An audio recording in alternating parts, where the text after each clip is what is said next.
Hello folks, and welcome to another edition of Force Collector, and today we are taking a look at the Azure Reaper from Ultrasabers, and hopefully I'm saying Azure right. Some people say it rhymes with bonjour or whatever.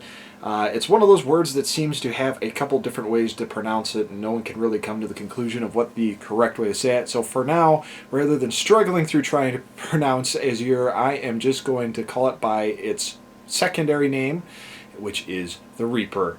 And this Reaper is a very unique lightsaber, and mine is kind of customized a little bit differently than most. A stock Reaper actually comes with two different claws. It comes with a claw at the edge of the pommel here, and it also comes with a claw at the end here.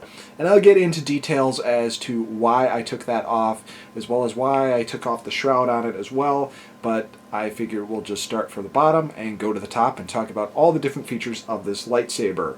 So what drew me to getting this lightsaber? Well, Ultrasabers by default, a lot of people assume that their lightsabers are extremely heavy, and they do have some lightsabers that weigh a ton.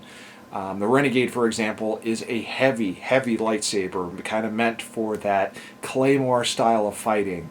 The Crimson Scorpion is another heavy-duty lightsaber that has a lot of heavy weight to it. If you're looking for an Ultrasaber's lightsaber that doesn't weigh a ton, you want a light-looking lightsaber that has some very cool, intricate designs in the hilt. I mean, look at that. That is just very, very cool looking. All these little designs just gives it this cool definition and tone to the lightsaber.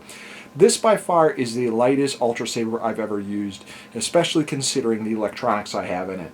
This particular lightsaber has the Obsidian sound card in it, the version 4 with multiple sound banks, as well as the Emerald driver, so I can set this lightsaber to do any color you want in USB.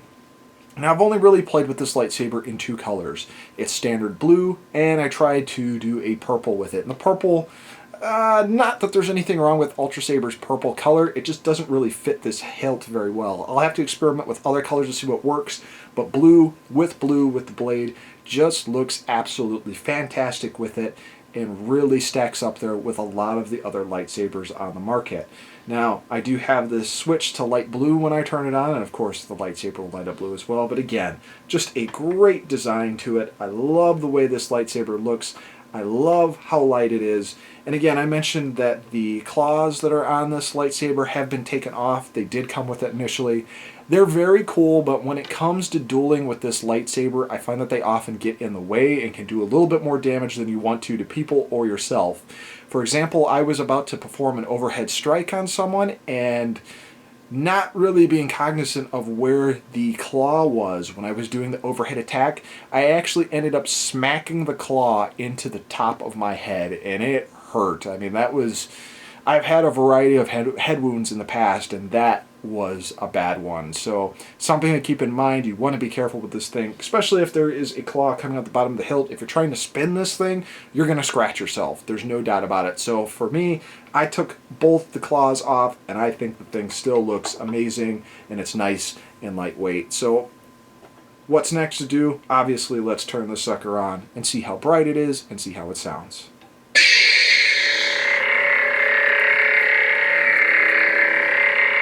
Very nice.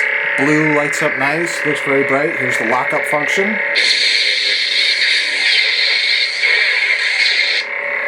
Sounds great, and I can go ahead and customize that to any way I need to.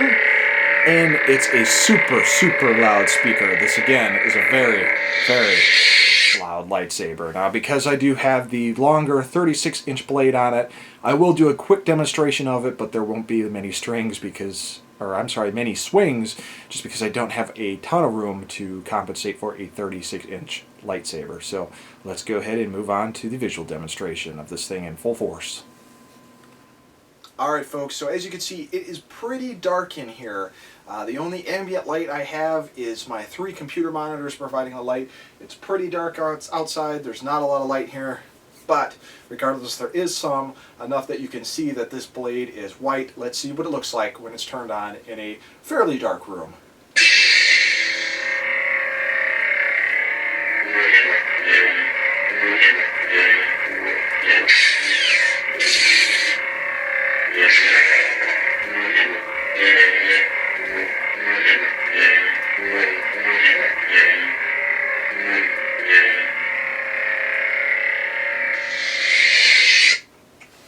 So again, not a lot that I can do in this room just because the ceiling isn't high enough and I don't want to take out some of my collectibles in here.